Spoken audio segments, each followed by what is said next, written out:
எல்லோருக்கும் வணக்கம். இந்த வீடியோ பார்க்குற அனைவருக்கும் இந்த நாள் இனிய நாளாக அமையட்டும். ஒரு மருத்துவ பயன் உள்ள பரங்கிக்காயை வச்சுமா ஒரு இன்னைக்கு இனிப்பு செய்யலாம். அது எப்படி செய்யலான்னு வாங்கம்மா பார்க்கலாம். இந்த பரங்கிக்காயமா இப்போ கட் பண்ணி எடுத்துக்கலாம்டா.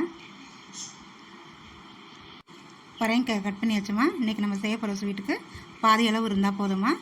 அதனால் விதையெல்லாம் எடுத்து வச்சுக்கோம்ப்பா. விதையை வேஸ்ட் பண்ணிடக்கூடாது. அந்த விதையை பூரணத்துக்குள்ள பயன்படுத்திக்கலாம். ஏன்னா அந்த விதையில் நிறைய சத்துக்கள் இருக்குமா. அந்த விதையை வச்சு தான் நம்ம பூர்ணம் ரெடி பண்ண போகிறோம். இந்த பரங்கிக்காய் ஸ்வீட் செய்கிறதுக்கு தேவையான பொருட்கள்மா, பரங்கிக்காவை சின்ன சின்ன துண்டாக நறுக்கி அலசி சுத்தம் பண்ணி வச்சுருக்கேம்மா. அந்த விதையையும் சுத்தம் பண்ணி வச்சுருக்கோம். 100 கிராம் நாட்டு சக்கரைமா, 1/2 கப் தேங்காய் துருவல், ஒரு 1/4 கப் அளவுக்கு பச்சரிசி மாவுமா, சிறிதளவு சுக்கும் ஏலக்காவும் எடுத்து வச்சுருக்கோம்.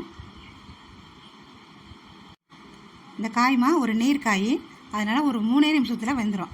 ரொம்ப நேரம்லாம் வேக வைக்கக்கூடாதுமா. அடுப்பு பற்ற வச்சு மூடியை போட்டுடலாம். பரங்கிக்காய் ஒரு பக்கத்து வேகட்டும்பா.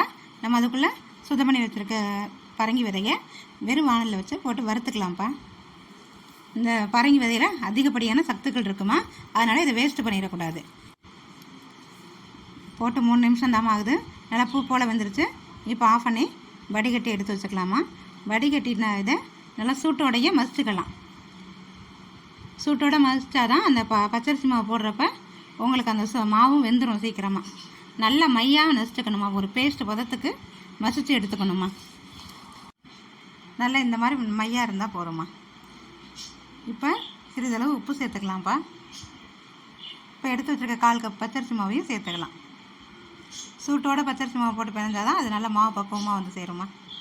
மாவும் பச்சரிசியும் வெந்துடும். நல்லா இதை இப்போ வறுத்து வச்சுருக்க பூசணி பரங்கி விதையோட 1/2 கப் தேங்காய் துருவலை சுற்றி போட்டுக்கலாமா. சர்க்கரையும் சேர்த்துக்கலாம். சிறிதளவு ஏலக்காவும் சுக்கும் எடுத்து வச்சுருக்கதையும் போட்டுக்கலாமா. உங்களுக்கு பரங்கி விதை பத்தலைன்னா நடக்கடலை உடச்சிருந்தாலும் சேர்த்துக்குங்க. இந்த இனிப்பு சுவையை தூக்கி கொடுக்க சிறிதளவு உப்பு சேர்த்துக்கலாமா. அந்த மாவை இது மாதிரி தட்டிமா இது அப்படியே ஒரு உருண்டை மாதிரி ரெடி பண்ணிக்கலாம்ப்பா. உருண்டை மாதிரி ரெடி பண்ணி வச்சுட்டு தட்டில் ஒரு நூல் போட்டுக்கலாமா.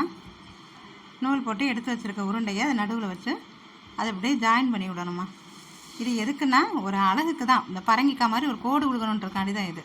சும்மாவே உருட்டி வச்சு சாப்பிடலாம். இப்படி செஞ்சு கொடுத்தா கொஞ்சம் பார்வையாக இருக்கும், பிள்ளைங்க விரும்பி சாப்பிடுவாங்கன்றக்காண்டி தான் இது மாதிரி ரெடி பண்ணுறது. பானையில் வச்சாச்சுமா.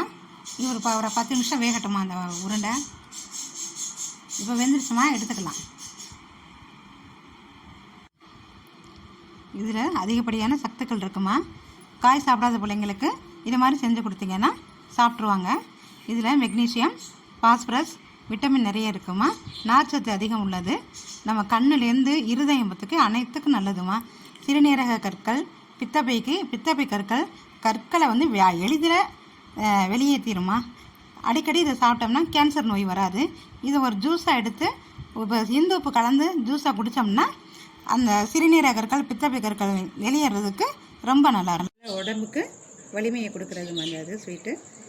இந்த பரங்கிக்காவை இது மாதிரி செஞ்சு சாப்பிட்டு பாருங்கள். நல்லா சாஃப்டாகவும் இருக்குமா. இந்த வீடியோ பிடிச்சிருந்தா லைக் பண்ணுங்கம்மா, ஷேர் பண்ணுங்கள், சப்ஸ்கிரைப் பண்ணிடுங்க. கூடவே கோவில் மணி போல் இருக்குது தொட்டு விட்டுருங்க. அடுத்த வீடியோவில் பார்க்கலாம்.